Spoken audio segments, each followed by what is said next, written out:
Imagine a world where the stiff upper lip of Victorian Britain met the unrelenting terror of the undead.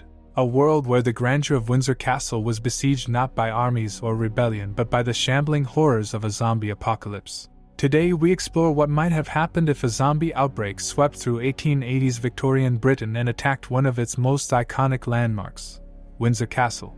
The 1880s were a time of industrial revolution and societal hierarchy. Queen Victoria reigned supreme, her empire stretching across the globe. Steam engines roared, gas lamps lit the streets, and science was beginning to unravel the mysteries of the world. But amidst the order and progress, superstition still lingered in the shadows. Now, imagine a plague like no other. A dark force reanimates the dead. It starts spreading from the south coast of Britain. Within days, the infection spreads, overwhelming rural communities as the dead rise to feast on the living. The news, traveling by telegraph, sends shockwaves through the kingdom. But how would the nation, and more importantly, Windsor Castle, react? Standing as a symbol of British power, Windsor Castle would quickly become a focal point in the fight against the undead. The sprawling fortress, with its thick stone walls and strategic vantage points, might seem impenetrable. But would it be enough? Initially, the castle's defenses could hold strong. Soldiers armed with Martini Henry rifles, bayonets, and even makeshift weapons like shovels would form the first line of defense. But as the undead numbers swell, even the mighty walls of Windsor might begin to crumble under relentless pressure. The Victorian era was marked by a rigid class system. Inside the castle, aristocrats and servants would be forced to work together to survive, a stark reversal of the societal norms of the time. Imagine the panic as the castle's grand halls, once a place of opulent balls and royal banquets, become the setting for desperate battles against the undead.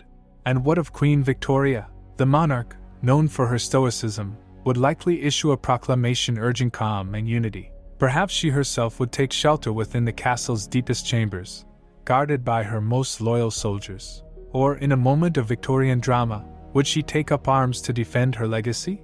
If Windsor Castle fell, the consequences would be catastrophic. The royal family's flight would symbolize the collapse of British order, sending ripples of chaos across the empire. Cities like London, with their crowded streets and slums, would become nightmarish labyrinths of the undead. The smoggy skies, already polluted by industry, would now carry the scent of decay.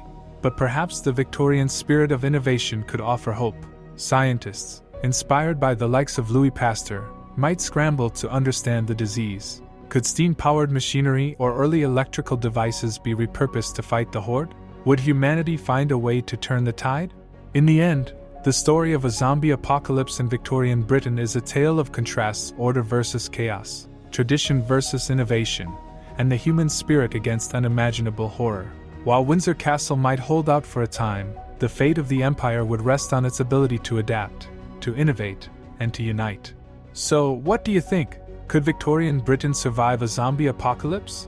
Would Windsor Castle stand as a beacon of hope or crumble under the weight of the undead? Let us know your thoughts in the comments below.